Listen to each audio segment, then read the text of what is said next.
നമസ്കാരം കൂട്ടുകാരെ, ഞാൻ നിത്യതി മീനാക്ഷി. ആക്ച്വലി ഈ ഒരു വീഡിയോ എനിക്ക് കുറച്ച് സ്പെഷ്യലാണ്. കുറച്ച് ദിവസങ്ങളായി ഇതെടുത്ത് വെച്ചിട്ടുണ്ടെങ്കിലും എനിക്കിതൊന്ന് എഡിറ്റ് ചെയ്യാനായിട്ടുള്ള സമയം കിട്ടിയിട്ടുണ്ടായിരുന്നില്ല. അപ്പോൾ സമയം കിട്ടിയ സമയത്ത് ഞാൻ ഇതൊന്ന് എഡിറ്റ് ചെയ്തു.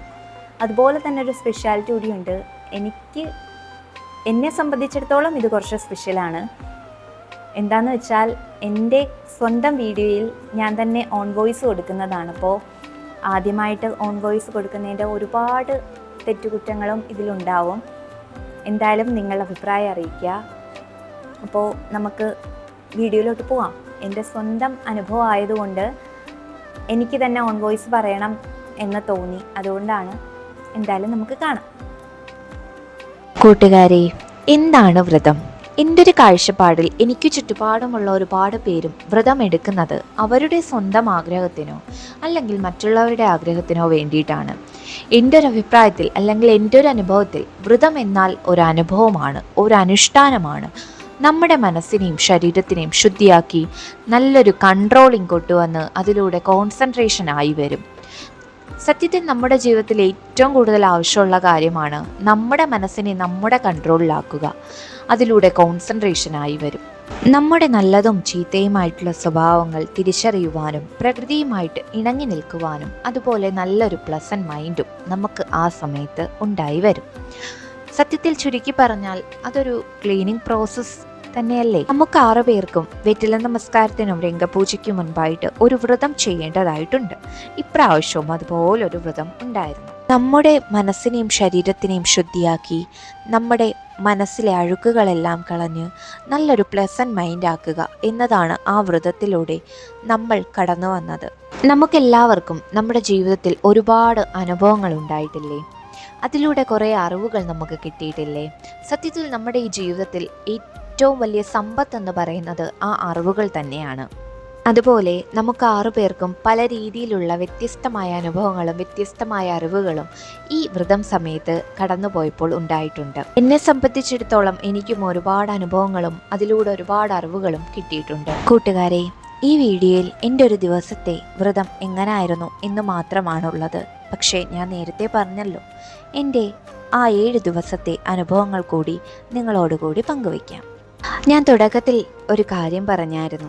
നമ്മുടെ ജീവിതത്തിൽ നമുക്ക് ഏറ്റവും കൂടുതൽ അത്യാവശ്യമുള്ള കാര്യമാണ് നമ്മുടെ മനസ്സിനെ നമ്മൾ കൺട്രോൾ ചെയ്യുക, അതുപോലെ നല്ലൊരു കോൺസെൻട്രേഷൻ മൈൻഡും. അതിനൊരു ഉദാഹരണമാണ് നമ്മുടെ വ്രതത്തിനിടയിൽ ഒരു മൗനവ്രതം ആചരിക്കേണ്ടതായിട്ടുണ്ടായിരുന്നു. രാവിലെ 6 മണി മുതൽ വൈകിട്ട് 6 മണി വരെ ആയിരുന്നു വ്രതം.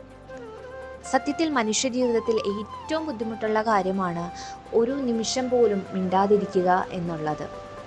എന്നെ സംബന്ധിച്ചിടത്തോളം ഏറ്റവും പ്രയാസകരവുമായിരുന്നു മൗനവ്രതം എന്ന് പറയുന്നത്. പക്ഷേ അതിൽ നിന്നുണ്ടായ അനുഭവവും അനുഭൂതിയും അറിവും വളരെ വലുതായിരുന്നു. തുടങ്ങിയപ്പോൾ തന്നെ അറിയാമായിരുന്നു കുറച്ച് ബുദ്ധിമുട്ടുള്ള കാര്യമാണ്. പക്ഷേ നമ്മുടെ മനസ്സിൻ്റെ കൺട്രോളിങ്ങും നമ്മുടെ മനസ്സിൻ്റെ കോൺസെൻട്രേഷനുമാണ് അതിലേറ്റവും വലുത്. നമ്മളെപ്പോഴും തിങ്ക് ചെയ്യേണ്ട കാര്യമാണ് നമ്മൾ മൗനവ്രതത്തിലാണ് എന്നുള്ളത്. ആ ഒരു കുഞ്ഞു കാലയളവിൽ വലിയൊരു അനുഭവവും വലിയൊരു അറിവും എനിക്ക് കിട്ടി.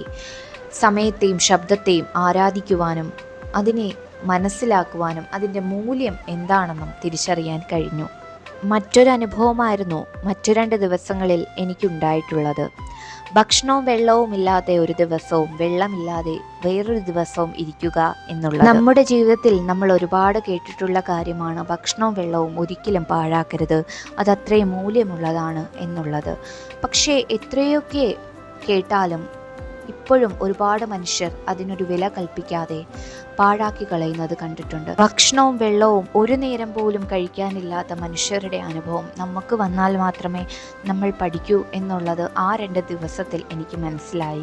ഇങ്ങനെ ഒരു വ്രതം എടുത്തതിനു ശേഷം എൻ്റെ കണ്ണ് നിറഞ്ഞു. അത്രയും നാളും കഴിക്കാത്ത ഒരു രുചി ആ ഭക്ഷണത്തിനുണ്ടായിരുന്നു.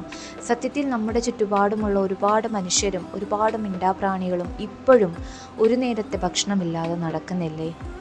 ഇപ്പോഴെങ്കിലും നിങ്ങൾക്ക് കാണുമ്പോഴോ അല്ലെങ്കിൽ സഹായിക്കാൻ ഒക്കുമ്പോഴൊക്കെ എന്തെങ്കിലും കാര്യങ്ങൾ അവർക്ക് വേണ്ടി ചെയ്യാൻ കഴിയുമെങ്കിൽ അത്രയും നല്ലത്. ഞാൻ എത്ര പുണ്യം ചെയ്ത ജന്മമാണെന്നും ഭക്ഷണത്തിൻ്റെയും വെള്ളത്തിൻ്റെ മൂല്യം എന്താണെന്നും ആ ഒരു കുഞ്ഞു കാലയളവിൽ എനിക്ക് മനസ്സിലാക്കി തന്നു. ഇതുപോലെ മറ്റൊരു അനുഭവം കൂടി ഞങ്ങൾക്കുണ്ടായിട്ടുണ്ട്. ഞങ്ങൾ 6 പേരും ചേർന്ന് ബ്ലൈൻഡ് സ്കൂളിൽ പോയിട്ടുണ്ടായിരുന്നു. അവിടെ ഒരുപാട് നേരം ചെലവഴിച്ചു. എനിക്ക് ഏറെ ഇഷ്ടപ്പെട്ടത് അവിടുത്തെ അന്തരീക്ഷവും അവിടുത്തെ ആളുകളെയുമാണ്. നമ്മൾ നമ്മളെപ്പോലെ അവരെയും കണ്ടാൽ അതൊരു കുറവായിട്ട് നമുക്ക് തോന്നത്തേയില്ല. അവർ നമുക്ക് ഒരുപാട് പാട്ടുകൾ പാടിത്തന്നു, ഒരുപാട് ഡാൻസ് കളിച്ചു. എന്തോരം കഴിവുള്ള കുട്ടികളാ. സത്യത്തിൽ എനിക്കെന്തോ ഒരു വിഷമം പോലെ അല്ലെങ്കിൽ ഒരു തിരിച്ചറിവ് പോലെ, നമ്മൾ നമ്മുടെ സമയം ചുമ്മാതെ കളയുന്നുണ്ടോ, എല്ലാം ഉണ്ടെങ്കിൽ പോലും അതിനൊരു വില നൽകാതെ ജീവിക്കുന്നുണ്ടോ എന്ന് പോലും തോന്നിപ്പോയി. അത്രയും ഒരു പ്രത്യേക അനുഭൂതിയുമായിരുന്നു സത്യത്തിൽ ആ ദിവസവും. ഈ ഒരു വ്രതത്തിൽ എനിക്ക് ഒരുപാട് അനുഭവങ്ങളും ഒരുപാട് അറിവുകളും കിട്ടിയ അനുഭവങ്ങളും അറിവുകളും ഒരിക്കലും ഞാൻ എൻ്റെ ജീവിതത്തിൽ മറക്കില്ല. ഒരുപാട് സ്ഥലങ്ങളും ഒരുപാട് ആളുകളെയും ഞാൻ കണ്ടുമുട്ടി. ഒരിക്കലും മറക്കാത്ത കുറച്ച് ദിവസങ്ങൾ. ഇത്രയും നല്ലൊരു പുണ്യജന്മം തന്ന ഈശ്വരനോട് ഒരുപാട് നന്ദി. എൻ്റെ അമ്മയ്ക്കും അച്ഛനും ഒരുപാട് നന്ദി. ഈ ഒരു വ്രതത്തിലൂടെ വലിയൊരു വെളിച്ചം കാട്ടിത്തന്ന എൻ്റെ ഗുരുവിനും ഒരുപാട് നന്ദി. എൻ്റെ ഈ കുഞ്ഞനുഭവം നിങ്ങളോട് പങ്കുവെച്ചപ്പോൾ എനിക്ക് ഒരുപാട് സന്തോഷം തോന്നി. ഇത് നിങ്ങൾക്കെല്ലാവർക്കും ഇഷ്ടപ്പെടും എന്ന് ഞാൻ വിശ്വസിക്കുന്നു. നന്ദി.